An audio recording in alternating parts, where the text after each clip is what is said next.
తెలంగాణలో బీసీ ప్రకంపనలు రాజుకున్నాయి. స్థానిక సంస్థల్లో బీసీలకు 42% రిజర్వేషన్లతో ఎన్నికలు జరపాలని కవిత డిమాండ్కు ఆర్టీసీ మాజీ చైర్మన్ గోనె ప్రకాష్ కౌంటర్ ఇచ్చారు. ఇందిరమ్మ రాజ్యంలో ఏం జరిగింది గొప్పగా చెప్తున్నారు. ఇవాళ ఇందిరమ్మ రాజ్యంలో ఏం జరిగిందంటే మండల్ కమిషన్ రిపోర్ట్ తీసి 10 ఏళ్లు బీర్వాల పెట్టి భద్రంగా తాళమేసిండ్రు. తప్పితే ఇందిరమ్మ రాజ్యంలో బీసీలకు న్యాయం జరగలే. ఇవాళ నేను అడుగుతా ఉన్న కాంగ్రెస్ పార్టీని, కాదంటారా ఈ వాస్తవాన్ని?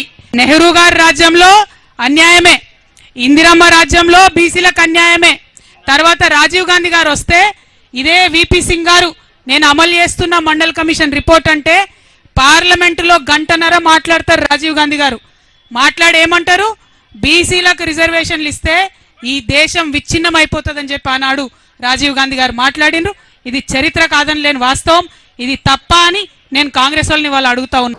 జైలుకి వెళ్ళి బయటకు వచ్చినప్పుడు ఏం చెప్పింది? భారత జాగృతి తరఫున దేశమంతా ఉద్యమిస్తా చెప్పింది. ఇది అంతం కాదు ఆరంభం అని చెప్పింది. తల్లి ఏంది ఆ పని చేయక ఏదైతుందో ఈ బీసీ నినాదం పెట్టావు. మీ అప్పుడు 32 నుంచి 23% చేశారు.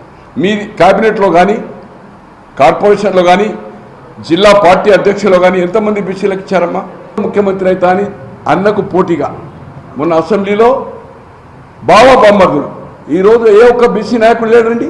అవకాశం వాళ్ళకి ఇవ్వాలి కదా. మీరైతే ఫ్లోర్ లీడర్ కాదు కదా.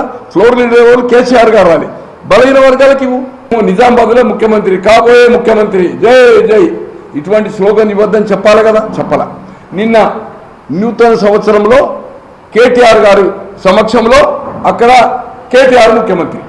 ఈ ఇద్దరు ముఖ్యమంత్రులు పోటీ ఏంటమ్మా? దయచేసి ఏదైతుందో జాతకాలు పక్కకు పెట్టమ్మా. అంత ఆషామాషి కాదు. ఇంకా 4 సంవత్సరాలు ఉంది, ముందుంది ముసుర్ల పండుగ.